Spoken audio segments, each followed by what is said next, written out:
Hello friends, this is Mohan. First of all, thank you very much for watching this video. दोस्तों, बहुत सारे लोगों का मन जॉब में नहीं लगता है। वो अक्सर ये कहते हैं कि उनका मन जॉब में नहीं लगता है, उनको जॉब में मज़ा नहीं आ रहा है। लेकिन ये बात कहते कहते भी उन्हें सालों बीत चुके हैं और इसके बावजूद भी ना तो वो जॉब छोड़ पाए हैं और ना ही और कोई काम कर पाए हैं। तो दोस्तों, इस वीडियो में मैं आपके साथ शेयर करूँगा कुछ ऐसी इन्फॉर्मेशन जिससे कि आपको आपकी जॉब अच्छी लगने लग जाएगी। तो ये जानने के लिए दोस्तों वीडियो को अंत तक ज़रूर देखें, क्योंकि यदि आप इस वीडियो को बीच में ही छोड़ देते हैं तो हो सकता है कि आप बहुत महत्वपूर्ण जानकारी मिस कर दें। तो दोस्तों शुरू करते हैं। सबसे पहला प्रश्न है कि अगर हमारा मन जॉब में नहीं लग रहा है तो उसके क्या कारण हो सकते हैं। उसके बहुत सारे कारण हो सकते हैं, जैसे कि आपका जो प्रोफाइल है वो आपके मन मुताबिक नहीं है, यानी कि आपकी कॉम्पिटेंसी के हिसाब से नहीं है। हो सकता है कि आप किसी जूनियर लेवल पे काम कर रहे हो और आपको लगता है कि आप डिज़र्व करते हो किसी सीनियर पोजीशन को। हो सकता है कि आप का जो रिपोर्टिंग मैनेजर है उससे आपके संबंध अच्छे ना हो सकता है कि आपके ऑफिस आपके घर से बहुत ज़्यादा दूर हो तो आपको ट्रैवल काफ़ी करना पड़ सकता है। कि हो सकता है कि आपको छुट्टियां मिलने में परेशानी होती है। हो सकता है कि आपका कंपनी में अप्रोप्रिएट इंक्रीमेंट नहीं होता हो। तो ये कुछ कारण हो सकते हैं कि जिससे कि किसी व्यक्ति के मन में आ सकता है कि उसका मन जॉब में नहीं लग रहा है, क्योंकि उसको मन मुताबिक ग्रोथ नहीं मिल रही है। दोस्तों अब बात करते हैं कि इन सब के बावजूद भी क्या कुछ ऐसा है कि हमें काम में मज़ा आना चाहिए या हमें अपनी जॉब में मज़ा आना चाहिए। तो दोस्तों वो कारण बहुत सारे हैं। जैसे कि आप कल्पना कीजिए कि यदि आपके पास जॉब है, इसी वजह से आप अपना एक लाइफ स्टाइल मेंटेन कर पा रहे हैं। आपके पास जॉब है इसीलिए आप अपने घर को और उसके एक्सपेंसेस को मेंटेन कर पा रहे हैं। आपके पास जॉब है इसीलिए तो आपके बच्चे अच्छी एजुकेशन प्राप्त कर रहे हैं। आपके पास जॉब है इसीलिए आप एक बड़े घर में रहने की उम्मीद कर रहे हैं, और आपके पास जॉब है इसीलिए आपको लोन भी आसानी से मिल जाएगा। आपके पास जॉब है तो आप फ्यूचर के लिए भी कुछ ना कुछ धन संग्रह कर पाएंगे। ये कुछ कारण हो सकते हैं जो कि आपको प्रेरित करेंगे कि आपके पास जॉब है इसलिए आपके पास ये सारी चीज़ें अवेलेबल हैं। इसके अलावा यदि आपका मन काम में नहीं लग रहा है तो आप ये देखें कि अगर आप उस काम को किस नए तरीके से कर सकते हैं। कई बार आपने देखा होगा कि हम मुश्किल से मुश्किल काम को कई बार आधे या 1 घंटे में कर लेते हैं, जबकि आसान काम को करने में हमें कई बार 3 से 4 दिन का समय लग जाता है।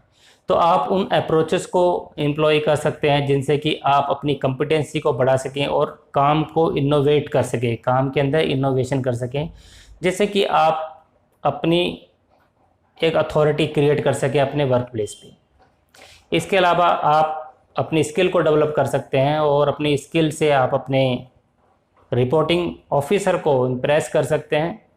You can always look for bigger responsibilities, क्योंकि आपकी प्रोग्रेस इक्वल प्रोपोर्शन में होगी आपके काम से।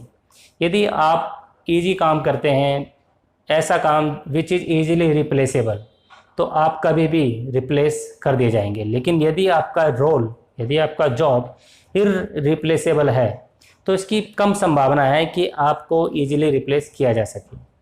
तो ये बहुत ज़्यादा ज़रूरी है कि आप अपनी स्किल्स को, अपनी कॉम्पिटेंसी को कंटिन्यूसली इम्प्रूव करते रहें, जिससे कि आप हमेशा इररिप्लेसेबल बने रहें। मैंने अक्सर लोगों को देखा है कि जिनका सब्स्टिट्यूट ईजिली अवेलेबल होता है मार्केट में, उनकी जॉब उतनी ही वल्नरेबल होती है। इसलिए अपने आप को आज ही सेल्फ एनालाइज करें और ये देखें कि कहीं आप उनमें से तो नहीं हैं जो कि ईजिली रिप्लेसेबल हैं। यदि हाँ, तो इसका मतलब है कि आप एक बहुत बड़े खतरे पर बैठे हुए हैं। खासकर आज जैसी पैंडेमिक सिचुएशन को देखते हुए उन लोगों की जॉब पे निश्चित रूप से खतरा है जो लोग इजीली रिप्लेसेबल हैं। इसलिए अपनी कॉम्पिटेंसी को बढ़ाना बहुत ज़्यादा ज़रूरी है। क्योंकि जब आप अपनी कॉम्पिटेंसी को बढ़ाते हैं, जब आप अपनी रिस्पॉन्सिबिलिटीज़ को बढ़ाते हैं, तो आप पाएंगे कि आप ज़्यादा कैपेबल हो रहे हैं और ज़्यादा आप डिमांडिंग हो रहे हैं।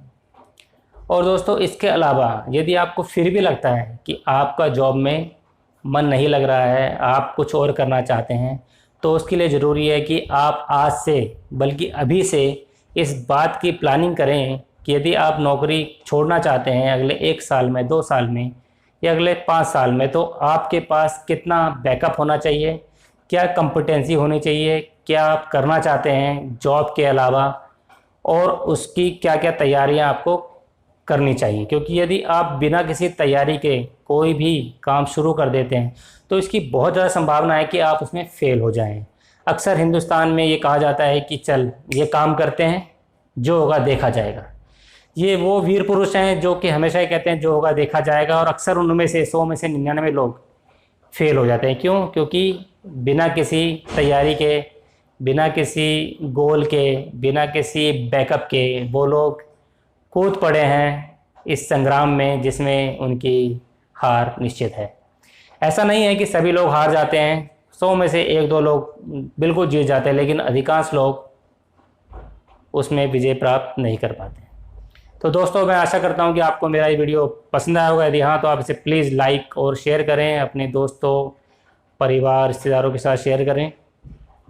और यदि अभी तक आपने मेरे चैनल को सब्सक्राइब नहीं किया तो आपसे प्लीज़ सब्सक्राइब करके बेल आइकन को ज़रूर दबाएं, जिससे कि आपको मेरे आने वाले वीडियोज़ की नोटिफिकेशन समय समय पर मिलते रहें। तब तक के लिए thank you, take care, bye bye.